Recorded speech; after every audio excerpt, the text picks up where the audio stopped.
Ici le modèle du général de Gaulle. Là, la T18 de Winston Churchill.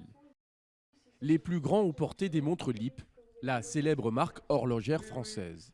Créée en 1867 à Besançon, dans l'Est, et liquidée en 1977, Lip c'est aussi un conflit social qui marqua les années 70. Et la marque aux 3 lettres perdit de son prestige pour finir en grande distribution. Mais Philippe Bérard y croit. Le patron de la Société des montres byzantines a décidé de relancer la marque en horlogerie-bijouterie.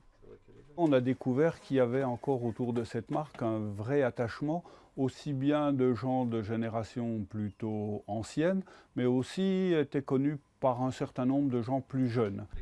SMB a signé un accord d'exploitation pour 10 ans avec le propriétaire actuel basé dans le Gers. Lip revient sur ses terres 25 ans après, une fierté en Franche-Comté. On est un peu orgueilleux de refaire vivre cette marque-là et on espère qu'il y aura d'autres grandes personnalités qui porteront des nouvelles Lip de notre marque. Des nouvelles Lip revisitées en gardant l'esprit des montres dites historiques. Une montre moderne dans l'esprit vintage. On les remet au goût du jour en augmentant les tailles, en changeant les cadrans pour les adapter à des mouvements nouveaux, des nouveaux calibres. Donc là, vous avez le modèle originel Himalaya et ça, vous avez le modèle tel qu'il sera commercialisé à partir du 5 juin chez les horlogers bijoutiers qui nous suivent. À ce jour, une cinquantaine a déjà passé commande. L'objectif, commercialiser 30 000 pièces par an vendues entre 200 et 500 euros. Sur le cadran, on peut lire Lip Besançon France.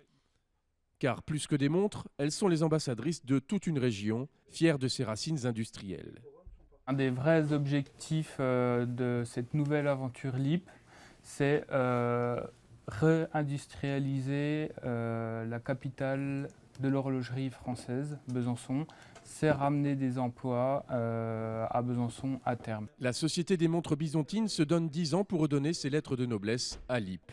En cas de succès, Philippe Bérard a la possibilité d'acquérir définitivement la marque.